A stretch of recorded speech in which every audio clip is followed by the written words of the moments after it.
Bonjour à tous chers mortels, c'est Dragmar et on continue avec les sorties de Méan. Alors on a vu Balzar, que j'arriverai jamais à dire correctement, Balzar que j'ai énormément apprécié. Nous avons vu Jorgum, voilà, bon en tout cas les trois titres sont très particuliers. L'autre, celui à la Black Lagoon, un petit peu particulier, que j'ai trouvé très difficile à tout comprendre, mais j'ai quand même bien aimé dans l'ensemble. Voilà, c'était juste très particulier et j'ai eu un peu de mal à tout piger.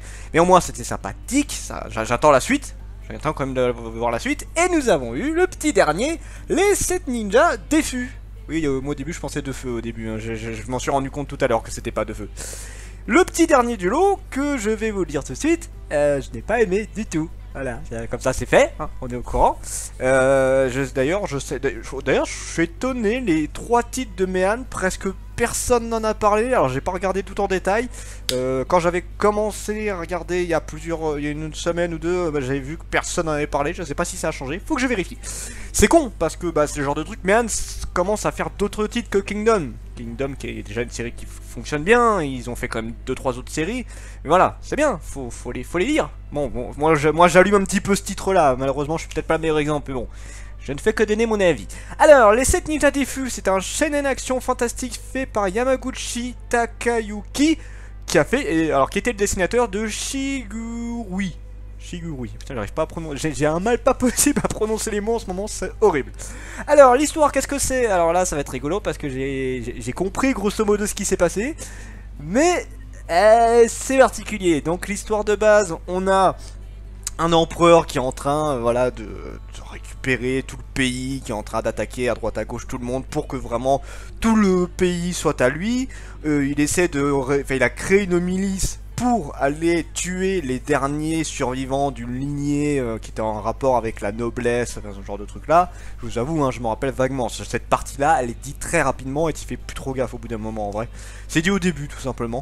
Donc voilà, il a créé cette milice pour ça, ils essaient de les retrouver. Mais en fait, on va pas vraiment suivre un fil rouge avec un personnage particulier. En fait, on va suivre plusieurs petites histoires.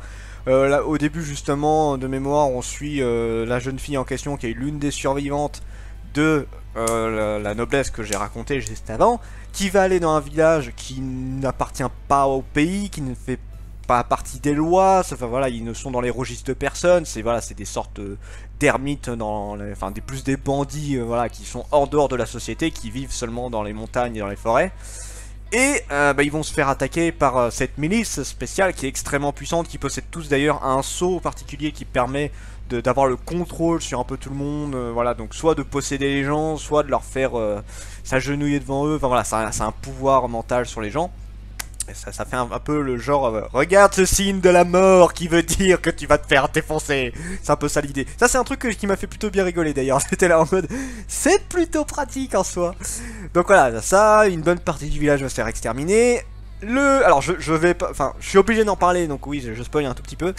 Du coup une bonne partie du village s'est fait exterminer. Je crois que la quasi-totalité du village s'est fait exterminer.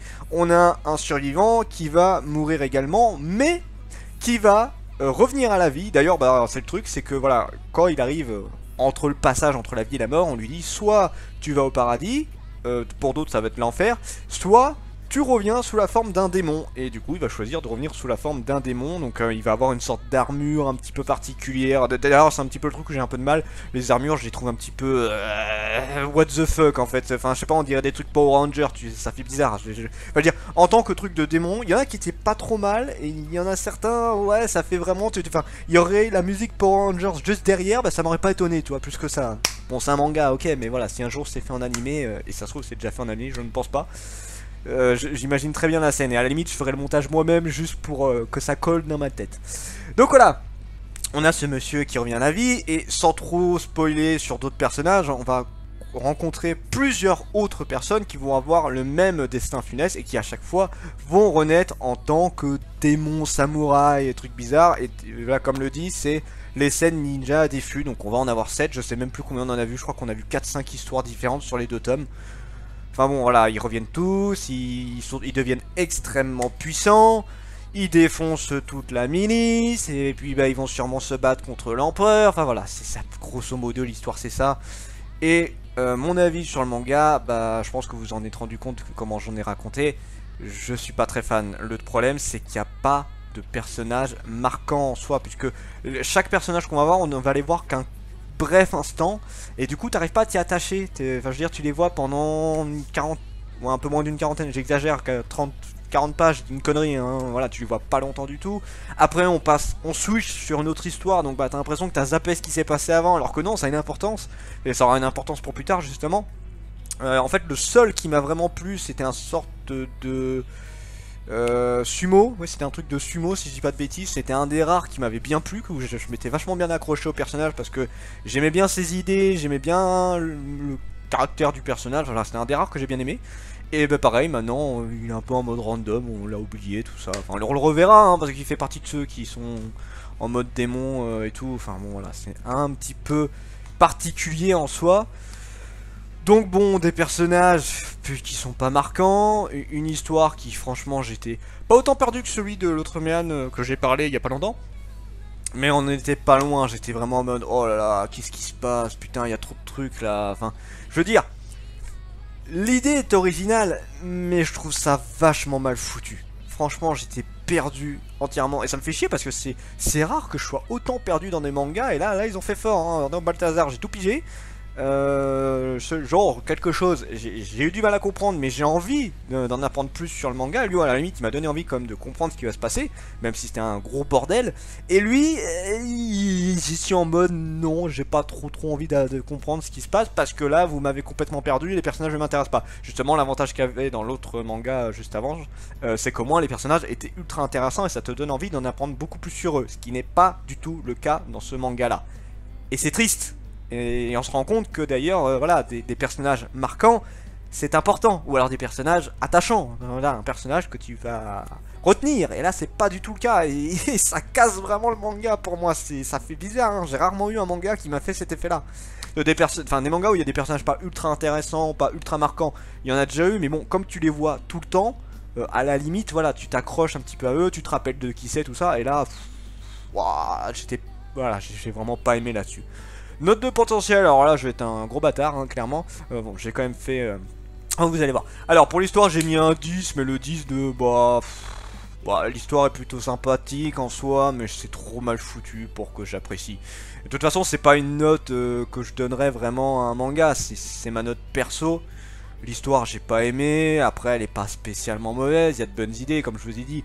Le truc de la marque, moi j'ai adoré, l'idée de la résurrection en tant que démon... C'est pas mauvais non plus, c'est juste que je trouve ça fait d'une façon très bizarre, c'est pas très bien expliqué, c'est fait d'une façon tellement facile que t'as l'impression que c'est accessible à tout le monde, alors que c'est pas vraiment le cas. Donc bon, j'étais pas très satisfait de ça. Pour le dessin, alors je mets un 17 et j'aurais limite pu mettre un 18, faut le reconnaître, les dessins du manga sont vachement bien, il y a beaucoup de décors, il y a beaucoup de détails. Alors, c'est un style un petit peu particulier, un peu la Kingdom, donc je pense que vous allez voir un petit peu de quoi je parle. On sent que c'est pas les traits qu'on a l'habitude du Japon, voilà, c'est... D'ailleurs, c'est un... Je sais pas si c'est japonais, ou si c'est un manhwa, je ne sais pas.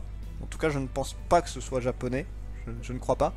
Mais voilà, en tout cas, le dessin est un petit peu particulier, mais bon, il est très bien détaillé, il y a beaucoup de décors, et d'ailleurs, les décors sont très bien faits. Ce serait être connard de ma part de dire que les dessins sont mal faits, c'est pas du tout le cas.